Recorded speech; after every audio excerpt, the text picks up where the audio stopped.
Hello everyone, happy Black Music Month and happy Pride Month. Like I've said every single video this month, hope you've been listening to Black artists, supporting Black LGBTQ plus artists, and the like. You know what I mean? Yeah. So this week I've been talking about trap music. So we're actually gonna get into the history of trap music today. And I also listened to Future's DS2 like I said I would. This seems to be a popular topic. This is nice for me. A lot of people have been watching my videos, my shorts at least. And hopefully a lot of people are watching this. That'd be nice. Shout out to the three new subscribers I got. Welcome to the channel. Welcome to the Chan, as Lucas, aka Fred, always says on his channel. Yeah, welcome. Watch my welcome video. You'll get all the gist of what's going on here. So I did have like other ideas for this last week of Black Music Month, but there are a lot more than I thought I would be able to do in a week. So I'm going to save those for a different time. I want to talk about Afro beats as one of the genres this month, but the documentary I want to watch is like, was it 12 episodes? It was a lot of episodes, but I kind of felt overwhelmed because it's a lot of information also in the documentary episodes. So I'm going to talk about that at a later date. And I also want to read an autobiography because I haven't read or shared a book in a while, but that's also seeming to be kind of a lot. But those will come eventually. You know what I mean? So let me get into this history. I'm getting everything from Wikipedia, which if you don't trust Wikipedia, you can always scroll all the way down to the bottom of the page and click the other links that are there. As always, I'm going to try not to read word for word unless I think there's something really important. And then we're going to get into my review of DS2. So yeah, there we go. Alright, so the pioneers of the genre are Curtis Mantronik, Mannie Fresh, Shawty Redd, Fat Boy, Zaytoven, which also he produced on DS2, which we're going to talk about today. And it was Metro Boomin and Southside, mostly, from what I looked at the credits. DJ Screw and Toomp, if I'm saying that right, as long as rappers Young Jeezy, Gucci Mane, and T.I., who coined the term with the 2003 album Trap Music, which we're going to get into a quote about that, even though he spells music with a K and a Z. So, we're going to talk about a quote from him later. The modern trap sound was popularized by producer Lex Luger, who produced for Waka Flocka Flame and his very, critically and commercially successful Flockavelli in 2010, and co-founded the hip-hop production team 808 Mafia, which Southside is also on because when you're looking at stuff and you're listening to music, you're clicking all the links. So he's also part of that. So it crossed over into the mainstream in 2010. Trap has become one of the most popular forms of American music, consistently dominating the Billboard Hot 100 throughout the decade with artists such as Drake, Future, Cardi B, 21 Savage, Migos, Lil Uzi Vert, Post Malone, which I have thoughts about him, but I'm not going to go into it. XXX Tentacion, which, would I consider him trap? I don't know. They included him on here, but I don't know if I would consider him trap, but they put him on here. I feel like I'm more like not just a SoundCloud rapper, because pretty much, but I also feel like he's more of an emo trap, I guess, but I feel like it's more emo rap. I don't feel like he has like any trap elements in his music. You could tell me if I'm wrong though. Speaking of that, I've been wanting to watch this documentary on Hulu. I think it's on Hulu, but I haven't yet. Maybe that'll be another video. But yeah. Young Thug, which makes sense. That one makes more sense. And I reviewed his album or mixtape Jeffrey. and Travis Scott, among many others. Achieving number one runs in the chart, songs was featuring production inspired by the trap subgenre. Oh, wait, hold on. Did I copy and paste this weird? No, that's right. Its influence can be heard in reggaeton and K-pop. Hip hop in 2018 became the most popular form of music according to Nielsen data, coinciding with trap's continued rise in popularity. Of course, when I'm recording, it's always like, let's just. Okay, of course. They were doing a bunch of gardening work earlier this morning, so I thought it was done, but I guess it is not. Sorry about that. I wish I could put up some padding or something so you could not hear it, but just you're gonna hear, I guess, them weed whacking away.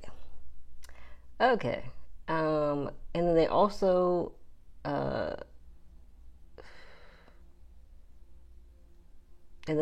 other people who were successful with trap music as well as Ariana Grande's Seven Rings, which I've thought about that, but I'm going to keep those to myself for now. It's been 8 weeks at number one on Billboard Hot 100 chart. Another trap hit being the country trap song Old Town Road, which broke the record for spending the most weeks, 19 at the top of the Billboard Hot 100, as well as becoming the fastest song to reach diamond certification. So that's crazy. That's a really great feat for Lil Nas X. I feel like last year I did a review of his song for Fuck BET, and yeah, I've always really liked him. I always wanted him to succeed, basically. And what else was I gonna say?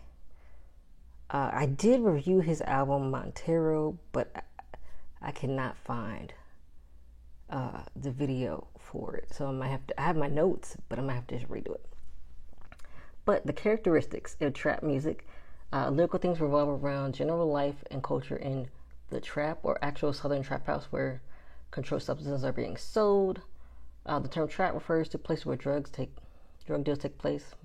Other topics include street life, acquiring wealth, violence, American vehicles, which they also talk about foreign vehicles a lot, and life experiences that artists have faced in their Southern American surroundings.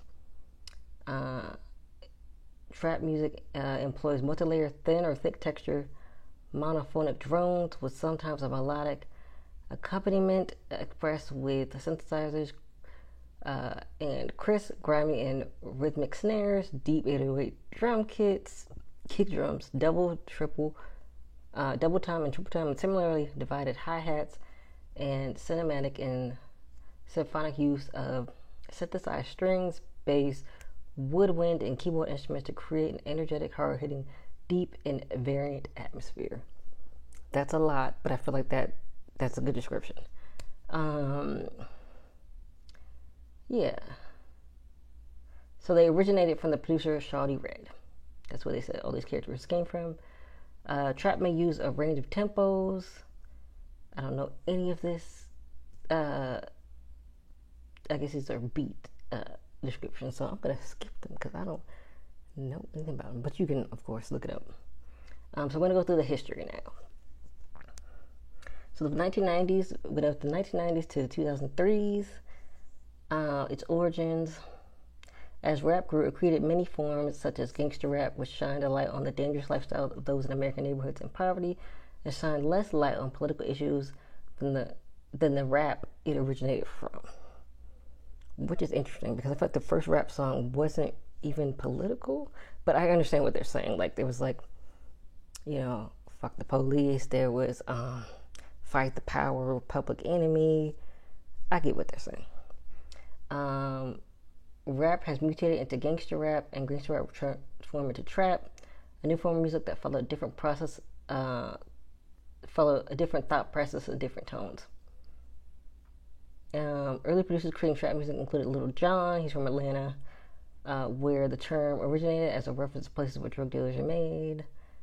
Along with Mannie Fresh from New Orleans, DJ Paul from Memphis, Tennessee, who worked with local acts in Atlanta, including Dungeon Family, Outkast, Goody Mob, 36 Mafia, which he is part of Three 6 Mafia, Tony Wright III, and Ghetto Mafia. One of the earliest records to release in 1992 was UGK's Cocaine in the Back of the Ride from the debut EP The Southern Way. And then that same year later, Pocket Full of Stones from their major label debut album Too Hard to Swallow was another example. It was also featured in the 1993 film Menace to Society. In 1996, Match releases his single Mr. Ice Cream Man from his fifth album, Ice Cream Man. Fans and critics started to refer to rappers who primarily lyrical topic was about drug dealing as trap rappers. T.I.'s song in 2001 called Dope Boys from the debut album I'm Serious includes the lyrics, Dope Boys and the trap nigga, the thug nigga, drug dealer, where you at? David Drake of Complex wrote that trap in the early 2000s was a genre, it was real place. And the term was later adopted to describe music about that place.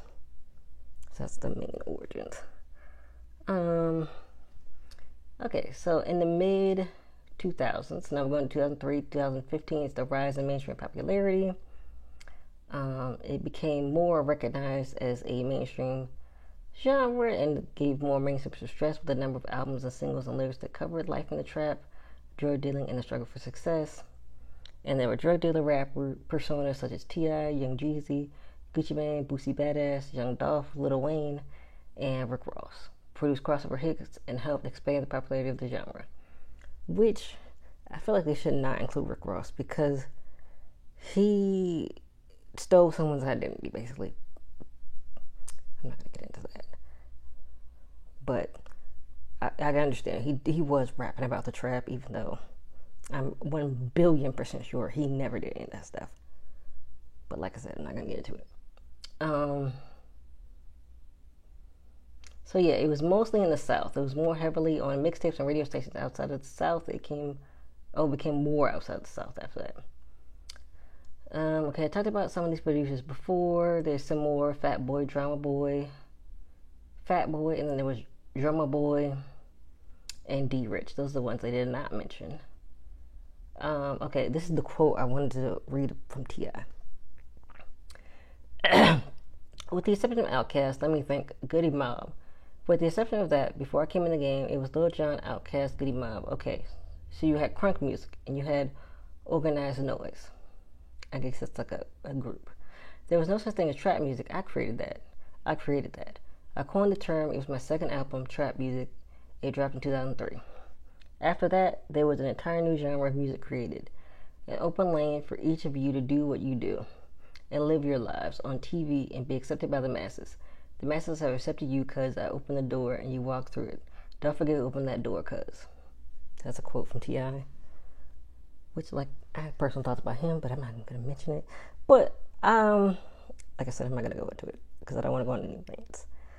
But, you know, hey, credit where credit is due. He did come up with the term. They opened the door for other people to be on the genre as well. Okay, I talked about producer Lex Luger getting huge popularity and produced more than 200 songs in 2010 and 2011, including a number of singles for mainstream rap artists such as Rick Ross's BMF, Blowing Money Fast. Since Luger's rise, the trap sound has heavy use of 808s, crisp snares, fast hi-hats, synth notes, and orchestra of brass, string, wind. I feel like it's the same thing as I said earlier. So basically, it became the signature. Many of the sounds have been adopted by other producers trying to replicate his success. So he's credited with popularizing this genre. And like I said, I mentioned Southside and TMA8. That's another one. There's Sony Digital, Young Chop, DJ Spence, Tay Keith, and Metro Boomin. Metro Boomin was also a lot on Future's DS2. So those are some of the new producers that came out at that time. Oh, there's Mike Will Made It. Why are they calling him contemporary R&B? Oh, okay. Some producers expanded their range to other genres such as contemporary R&B, but they're using Mike Will Made It, which I don't feel like Mike Will Made It does a lot of R&B. I feel like he does a lot of rap. anyway, somebody had to research that. And since it has become a mainstream success, trap music has also influenced non-hip-hop artists such as Beyonce on her song Drunk in Love, Flawless, and 7-Eleven. From her album Beyonce, it contains, the trap elements. And also inspired Lady Gaga's Jewels and Drugs for her 2013 album Art Pop, which featured T.I., Too Short and Twista. Who else? And there's also talking about Katy Perry with the song Dark Horse, which featured Juicy J, which I would say that like they were also trap rappers. I feel like they're like a mixture of things, like gangster rapper, hardcore, trap rappers for 3 6 Mafia. And then that song became number one on the Hot Billboard 100 in 2014 for Katy Perry. All right, let's go 2015 to the present. Expansion and mainstream ubiquity. I'm surprised I said that right. So Fetty Wap, he had the song Trap Queen, My Way, which Trap Queen peaked at number 2, and My Way and 697 reached the top 10 of the Billboard Hot 100. Then they had Designer with his Panda, which was number 1 on the Hot 100 Billboard in 2016. And then Fetty Wap's had his charting in 2015. Who else are they talking about? Oh yeah, also trap songs also be assisted by internet memes. Was the case with Ray Shrimmer and Gucci Mane's Black Beatles, which became number 1 on the Hot 100 Billboard chart. So, after people doing the American Challenge and using the song, so then, it went viral. And then, there was Bad and Bougie in 2017 with the Migos and Lil Uzi Vert, which now popularly spread the lyrics Raindrop, Drop Top. It reached number 1 after the internet meme exposure again. And then 2 Chainz released his 4th studio album, Pretty Girls Like Trap Music, in 2017. And then Cardi B became extremely popular with her song Bodak Yellow, which went number 1 in 2017. And then, I've already talked about Lil Nas X a little bit, but he was also on the country charts, but then people got upset about it and then they took him off, which I don't feel like that was fair. But hey, he still got the longest running number 1 song. So it beat out Mariah Carey's and Boyz II Men's One Sweet Day and Louis Fonsi and Daddy Yankee's Despacito featuring Justin Bieber. So it knocked those out of the number 1 holding spot because it was at 19 weeks.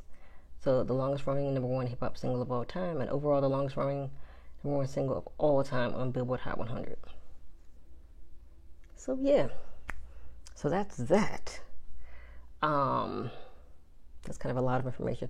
I did cut out some stuff, but I feel like that's a good summation of the genre, pretty much. Let me see though. Okay, here we go. So we're going to talk about I'm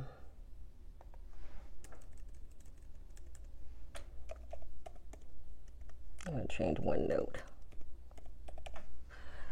We're going to talk about Future's DS2 now. Now, I will preface this by saying I did not listen to Dirty Sprite 1. It is on his SoundCloud for free. Dirty Sprite, the first one. The second one, though, you're going to have to either, if you're subscribed to SoundCloud Go or whatever, you can listen to it then. But if you're not, you can listen to it on YouTube like I did, because I was like, I don't pay for any streaming services. So, and then I also hate how Spotify, if you don't pay it, they're like, we're just going to shuffle everything. And I feel like, at least for me, sometimes the album in the order that it's supposed to be in matters to me.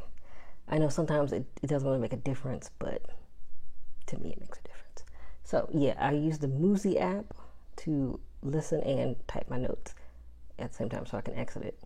So, or you can listen to it on your tablet or through your streaming service, whatever you got. So I'm going to give a little background information. So the album received generally positive reviews from critics and was ranked one of the best albums of 2015 and by the decade by several publications. The album debuted at number 1 on the U.S. Billboard 200 and it earned 151,000 units in the first week. That's a lot for the first week. And by January 2016, the album sold 344,000 in the United States. And in July 2022, the album was certified triple platinum by the Recording Industry Association of America. So that's a little background. So it came out July 17th, 2015. Genre is hip hop, trap. Of course, this is the trap video. The vibes I get are, he's rich, he's hustling, and I put drug culture before I said addiction, but it's kind of also like the culture of drugs and, about taking drugs and having them being part of your daily activities, which he does have a song called Strippers and Percocets, where he's talking about hanging out with strippers and taking Percocets. Praise how it's to him. And I want to make one note about the drug culture thing. He mentions ASAP Yams, and if you don't know who ASAP Yams is, he's part of ASAP Mob, which is like a collective. They're mostly rappers, I think, but I think other people are in ASAP Mob that don't rap. I know they're like some model people and people who model and people who do other stuff. But like ASAP Rocky, ASAP Ferg, they're the most popular of this genre. And ASAP Yams was one of the founders, but he did not. I don't think he rapped though. And I think some of them are also designers. But ASAP Yams passed away from a drug overdose. And then he's talking about taking codeine and saying R.I.P. ASAP Yams, but I'm still going to drink this codeine. I don't know. It seems like a cautionary tale. It seems like it should be a cautionary thing to me. But I feel like Future does not, at least I don't think he drinks codeine anymore. I'm not sure if that's true or not. I feel like it is, but not in this record, at least. Which he does. I think it's a metaphor, though. I think he does mention peeing and codeine coming out. But I guess depending on how much you drink, I feel like that could be a reality. But I think it's supposed to kind of be a metaphor. All right, so let me get into my favorite songs. So Where You At featuring Drake. I've always loved the song even before I listened to the full album. So of course it's my first favorite, LOL. I love the beat, and Future has a good cadence and flow in the song. And even though I'm not the biggest Drake fan anymore, I won't get into why. I did like his verse on the song. I feel like he mirrors Future's verses but makes them his own. So the song is a big bop, big time bop. And I love the line, the reason I'm here today, because I ain't never give up. And like when this came out, I don't know, that's really motivated me. Even though I have nothing, and I mean zero, in common with Future. Zero. But yeah, and I hadn't listened to the whole album, I just listened to that song when it came out. So my next favorite song is Groupies. I think his flow change in the song and beat is great. It reminded me of Young Thug's Harambe as well, and I know it was put out after this album, the mixtape Jeffrey. And I know technically he had another song dedicated to Future, but it just reminded me of that. And I like to try something different, and I like when rappers don't just stick to one flow and cadence, but experiment, so they don't end up like DaBaby, basically, where every song sounds the exact same. Sorry, DaBaby, you catching a stray. The next song is Freak Hoe, which, is another song I already loved. And I saw a tweet joking about, like, their rap to have a little misogyny in it. LOL. And I feel like that kind of describes, like, how I feel about the song. Yeah. It's not good to be misogynistic, but sometimes misogynistic bop is a misogynistic bop, I guess. Like Misery Business by Paramore, very slut-shamey, but it's bop. You know what I mean? And I love the beat and the vibe of the song so much. It makes me think of being like mesmerized by a beautiful dancer in a strip club and getting lost in their pole work or dancing. That's what it reminds me of. And then my last favorite song is Trap Niggas. I really love he's painting the picture, the story he's painting in this song. I love the beat as well, and it shows off like the paranoia in the life of men who are selling drugs. And it kind of like a day in the life of a trap nigga, LOL. Like, follow me, real life trap niggas on MTV, And I felt the chorus very mesmerizing and hypnotic, and I really love it. And now we're going to go to my least favorite songs. Colossal. This is mainly the beat wise, which is a Zaytoven beat. I don't know if it's just him, but he also produced something else with Metro Boomin, and I think it was still kind of slow, but yeah, I felt like it brings down the album, and I felt like the shift makes the song boring to me, and maybe Future wanted to slow down that part of the album, but it kind of like slowed down too much in my opinion. And then Rich Sex, I don't like the beat slowing down again, and I feel like this is like the least creative song on the album.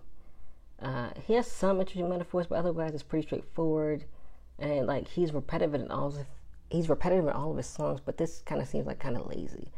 It's just like, yeah, just got my chains on, having sex, my Rolly, your whatever. I don't know. I don't like the song. All right, I'm leaving my overall opinion now. My overall opinion, I really enjoyed this album. I think this album truly embodies the trap music, and I can see why it's considered one of the best albums of the genre, or one of the best trap albums ever. It's definitely a great example of how creative music from that genre can be. Some of the songs I already heard and I already liked, but I also enjoyed the songs I hadn't heard before. I will say after the first half, it did have some slow and boring songs to me. And if it had kept that hypertone, I would give it a slightly higher rating. But I'm going to give it a 7 out of 10. I really loved the beginning. It got kind of mad towards the end. But it didn't end on a high note. So, like, maybe after the 6th, 7th song, I forgot whatever Colossal was. But then at the end, it ended. Well, I listened to the deluxe version. So it ended with Fuck Up Some Converse. So, you know, picked it back up at the end, you know. And there were some songs I didn't mention. I think it's one called You Be Knowing or You Know Something. We're talking about like other people in the past of his life who have hustled and he's learned from them and stuff. And I thought that was a really interesting song. It wasn't my favorites, but I thought it was interesting. So I wrote a poem for this album, or inspired by a song on the album. It's called A Converse. I'm going to, of course, put the format in the bottom. Basically, it consists of 3 or more 2-line stanzas, couplets, and the meter of the sentence in syllabic verse. So basically, each 2 verses have a certain amount of syllables. So the rhyme scheme is AA, BB, CC, DD, EE. If you want to go further, you can double it, whatever. And then the meter is the first 2 lines have 7 syllables. The second 2 lines have 8, and then 9, and then 10, and then 11. So that's basically it. And if you want to repeat it, you can. If you don't, it's just going to be the 5 stanzas.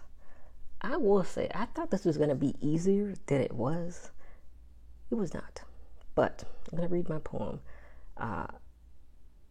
So here it goes. It's called Bless Us. It's inspired by trap niggas. You got to watch your back out there. Be safe. Better safe than in doubt. God bless my hustle and provide me with people who are down for me. You gotta watch out for the snake that can turn on you and become a rat. Go to war for your territory and don't let nobody punk you. Take a stand. Before you brush your teeth, grab your strap, niggas. You know they mad because you got them big figures. So yeah, there it goes. I was trying to point out the rhymes as I read. It's a little hard, But I feel like I would try this format again. I feel like it was really interesting. So have you heard DS2? Do you like trap music? Do you not like trap music? Let me know in the comments if you want. And thank you for watching all these videos that I've come up with for this month. I really appreciate all of my new followers, subscribers. And I hope you all enjoy the channel. And I will see you all next week.